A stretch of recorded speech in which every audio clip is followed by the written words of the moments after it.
situasi chaos dong, pasti kan panik. Nah, ada dua orang polisi itu yang berusaha mengamankan si Olson ini. Tetapi Olson dapat mengamankan kedua polisi itu malah. Jadi yang satu itu ditembak di kaki dan satu lagi itu dipaksa untuk duduk. Bahkan dia, polisi yang dipaksa duduk itu disuruh bernyanyi oleh Olson. Gue gak tahu nyanyinya apa. Mungkin dia nyanyi kita bikin romantis.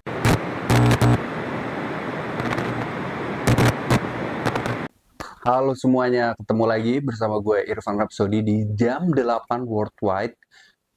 Seperti biasa kali ini dengan episode terbaru, tentunya dengan cerita-cerita yang lebih menawan lagi, yang lebih memorable lagi.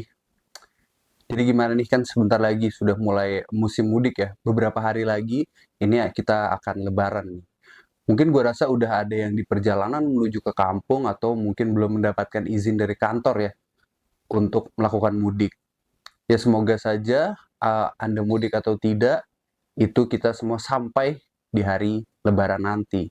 Dan bisa ketemu keluarga besar, dapat THR, mungkin yang biasanya belum nikah ya, atau yang masih sekolah. Yaitu basa-basi di awal gue ya.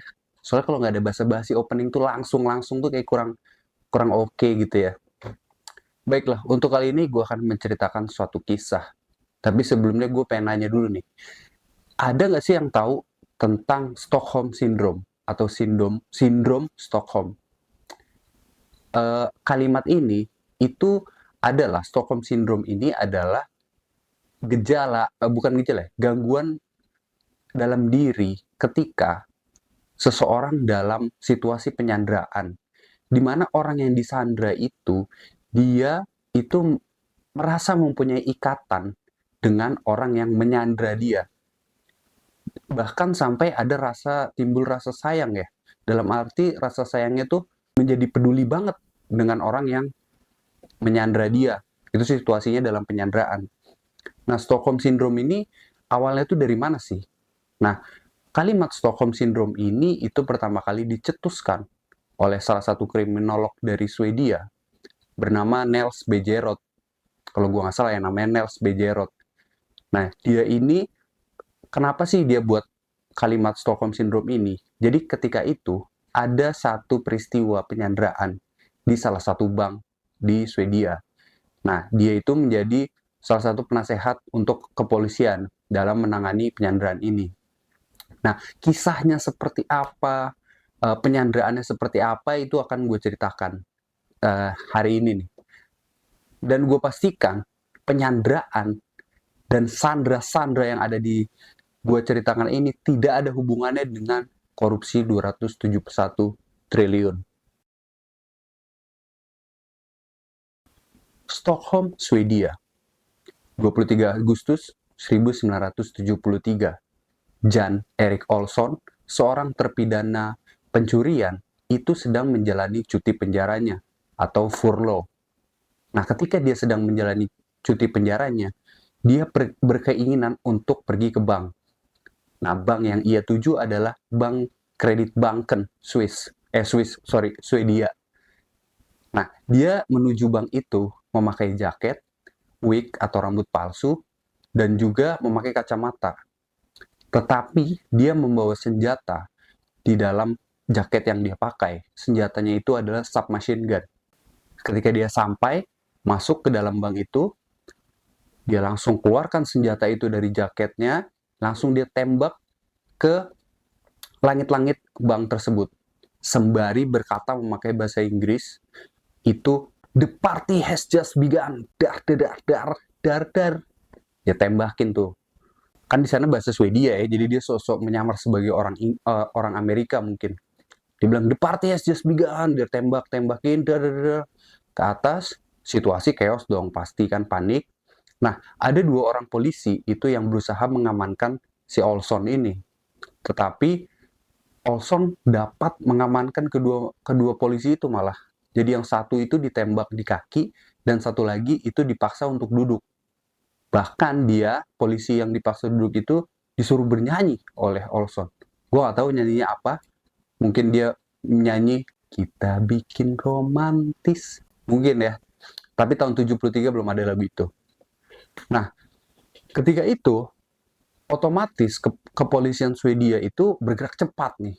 Mereka bergerak cepat, akhirnya kepolisian Swedia itu berhasil mengepung bank kredit Banken dan bertujuan untuk menangkap si Olson ini. Tetapi polisi tidak bertindak gegabah, soalnya dia mempunyai senjata. Nah, ketika itu, pada saat situasi itu, akhirnya polisi itu berhasil berkomunikasi dengan Olson. Nah, ketika ingin berkomunikasi, Olson ini dia itu menyandra 4 orang, entah karyawan atau memang pengunjung dari bank tersebut. Jadi ada 4 orang sandra yang dia tawan lah. Akhirnya kepolisian bisa berkomunikasi dengan Olson. Nah, Olson itu memberikan ini 3 permintaan kepada kepolisian. Yang pertama, dia itu meminta untuk didatangkan temannya di penjara, yaitu Olofsson. Olofsson ini dia adalah terpidana juga nih, terpidana pencurian juga, dan dia itu mantan rekan satu sel Olson di penjara. Yang kedua, itu dia minta duit 3 juta Swedish kronor. Itu mata uang Swedia pada saat itu. Dan yang ketiga, dia meminta beberapa senjata tajam ya. 2 rompi anti peluru, 2 helm, dan 1 Ford Mustang, mobil kencang. Dan yang terakhir, dia meminta untuk keempat sandranya ini bisa dia bawa juga.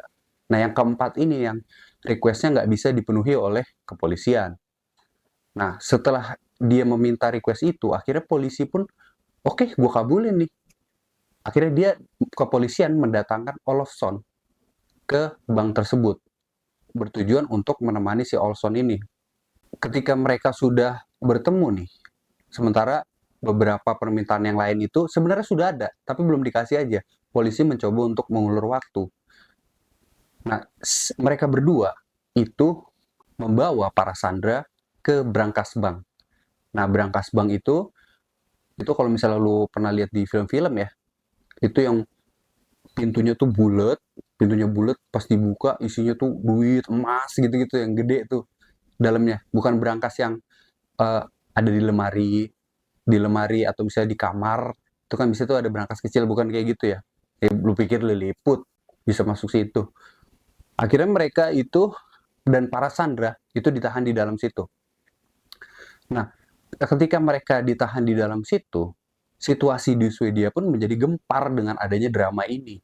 Dari seluruh penjuru Rusia itu TV-nya mereka itu disiarkan secara live.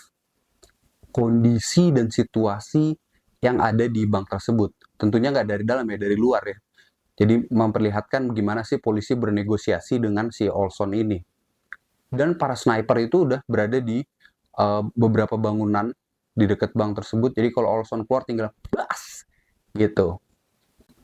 Dan sementara itu di brankas bank tersebut, keempat sandera ini, keempat tawanan ini, itu mereka mulai merasa ada hubungan batin dengan Olson dan Olofsson. Kristen Enmark, salah satu sandera itu, ketika pada saat itu dia merasa bahwa kedua orang ini tuh baik banget ya sama gue ya. Gue nggak pernah nih ketemu orang sebaik ini. Dia tuh nggak mereka berdua nggak nyakitin saya sama sekali gitu. Dan juga ada salah satu sandera bernama, gue takut salah nih, Elizabeth Elizabeth Elizabeth Elizabeth Oldgren. Dia ini mengidap klaustrofobia. Itu fobia ruang sempit ya. Nah, ketika dia bilang kalau dia ada klaustrofobia, nah salah satu Olson dan Olofsson ini akhirnya ya udah, lu keluar dari brankas. Nah, lu jalan-jalan aja, nyari udara gitu ya. Walaupun memang di lehernya tuh dipasangin tali biar dia nggak kabur gitu. Dan kedua sandera lainnya juga mengalami hal yang sama, yaitu Brigitta Lundblad dan Sven Sahlstrom. Nah, Sven Sahlstrom ini laki ya, dia laki sendiri. Nah, mereka berdua itu juga merasakan hal yang sama. Ini mereka nih orang baik banget. Ini bukan bukan salah mereka nih. Mereka nggak mau ngerampok bank. Nah, pada hari kedua itu komisioner polisi itu diperkenankan untuk masuk ke dalam berangkas bank tersebut dengan tujuan untuk melihat para sandera apakah mereka kondisinya baik-baik saja atau tidak. Akhirnya Olson dan Olson, oke, boleh bang, masuk aja. Polisinya masuk, ngelihat, akhirnya polisi keluar lagi. Ketika polisi keluar lagi, dan dia akhirnya memberikan statement kepada awak media, dia memberikan statement bahwa saya nggak ngerasa Olson dan Olofsson ini akan menyakiti para sandera nih. Soalnya yang saya lihat di dalam, sepertinya mereka mempunyai hubungan khusus. Dalam arti, hubungan mereka nih rileks banget di dalam. Nggak ada kayak ketakutan atau apa tuh enggak. Jadi komisioner polisinya juga bingung gitu. Ini ada apa nih? Kok bisa jadi nggak ada rasa ketakutan di dalam situ? Dan juga Kristen Enmark ini dia berkesempatan untuk berkomunikasi dengan Perdana Menteri Swedia pada saat itu bernama Olof Palme. Nah, lewat telepon ya. Nah, jadi si Kristen ini malah komplain nih ke si Olof Palme. Dia ngerasa, lu nganggep kita apaan gitu di dalam sini. Kita malah takut dengan polisi, soalnya kalau polisi masuk dan menyerang kita, takutnya kita malah dibunuh oleh para polisi. Jadi dia itu malah ngebelain para sandera. Maksud gue orang yang menyandra si Olson dan Olofsson ini. Jadi si Kristen Enmark ini. Jadi dia udah seperti menyatu dengan timnya Olson dan Olofsson ini. Dan akhirnya pada tanggal 28 Agustus setelah 130 jam atau kurang lebih 5 sampai 6 hari ya penyanderaan itu, polisi berhasil masuk ke dalam berangkas bank lewat langit-langit. Jadi dari atap lah ya, dari atap berangkas bank itu dibor. Setelah dibor, polisi memasukkan gas air mata ke dalam. Gas air mata, psh, gitu kan, menuju air mata kan. Kira polisinya masuk. Nah, para sandranya ini malah menahan Olson dan Olofsson untuk tidak ditangkap. Mereka bilang, jangan tangkap mereka. Kita sama-sama di sini. Gitu. Takutnya polisi melakukan perlawanan. Jadi bisa dibilang juga kalau mereka mati ya mereka mati bareng-bareng gitu. Setelah situasi lumayan chaos karena gas air mata, mungkin udah pada nggak kuat, akhirnya Olson dan Olofsson ini menyerahkan diri. Mereka menyerahkan diri, oke gue nyerah. Gitu. Ketika Olson itu ditangkap oleh kepolisian, masih di dekat-dekat berangkas itu, para sandera itu malah, oh yaudah Olson hati-hati ya, nanti sampai ketemu lagi. Kayak gitu, kayak say bye aja. Nggak ada yang, akhirnya aku keluar dari sini, ya udah terima kasih ya Pak Polisi. Nggak kayak gitu. Malah kayak, gimana ya, habis selesai nongkrong, ya udah kabar-kabaran ya besok ya, gitu. Dan polisi ini malah curiga ya. Malah curiga kepada Kristen Enmark ini. Polisi curiga, ini kayaknya mereka, si Kristen ini satu kelompok deh sama dia nih, sama mereka bertiga nih. Nah, setelah itu Kristen ini dicek kejiwaannya, memang ternyata ada yang salah gitu. Dan 50 tahun lebih dari peristiwa tersebut, Kristen juga merasa dia nggak merasa bersalah. Dan Olson itu juga nggak salah. Nah, si Kristen tuh merasa seperti itu.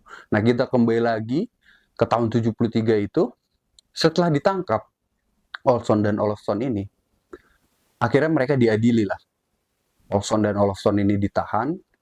Olson itu dia akhirnya dipidana selama 10 tahun oleh pengadilan Swedia, serta Olofsson itu akhirnya dibebaskan ya, bebas bersyarat mungkin. Karena dia itu di sana bukan untuk mencuri. Dia di sana, dikirim di sana untuk memastikan tahanan ini baik-baik aja. Dia juga nggak tahu kalau misalnya si Olson ini melakukan pencurian. Lu bayangin aja lu lagi di penjara, tiba-tiba disuruh keluar. Ini ada teman lu nih yang lagi nyuri, mau nyuri bank, lu temenin deh. Ya kan kaget ya. Lah gue gak mau. Orang gue lagi di penjara, nambah-nambah urusan gitu. Dan ketika mereka sembari menunggu pengadilannya pada saat itu, para sandranya dia, keempat sandranya ini, itu beberapa kali sempat menjenguk si Olson dan Olofsson ini juga. Jadi udah kayak keluarga sendiri. Bahkan setelah Olofsson ini bebas bersyarat ya, akhirnya dia bebas, dia itu akhirnya dekat dengan keluarga dari salah satu sandra. Ya mungkin tiap tahun sekali kalau ada Natal atau apa, ketemu gitu. Dan Olssonnya sendiri, otak di balik pencurian ini, dia itu akhirnya pada tahun 1980 itu bebas dari penjara, dan dia itu menikahi salah satu pengagumnya dia ketika itu di penjara. Jadi istrinya dia ini sebelum mereka menikah, istrinya tuh sering ngirimin surat ke penjara ke Olson, karena istri dia ini takjub dengan apa yang dilakukan si Olson ini. Agak aneh sih ya. Dan pada tahun 2009 akhirnya Olson ini merilis buku autobiografi berjudul Stockholm Syndrome.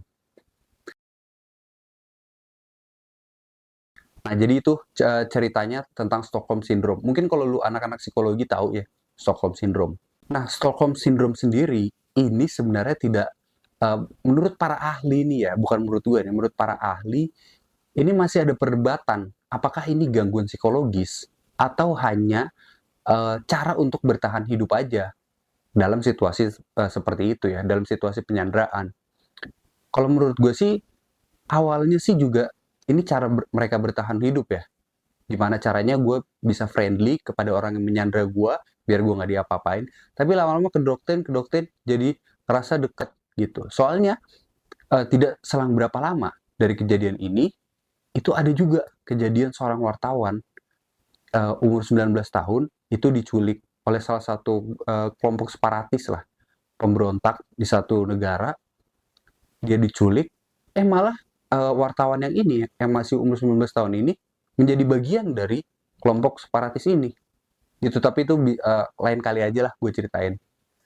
Nah, jadi seperti itu cerita yang gue kemukakan hari ini. Semoga menarik, semoga menjadi wawasan baru juga buat yang menonton sampai habis ya, mudah-mudahan.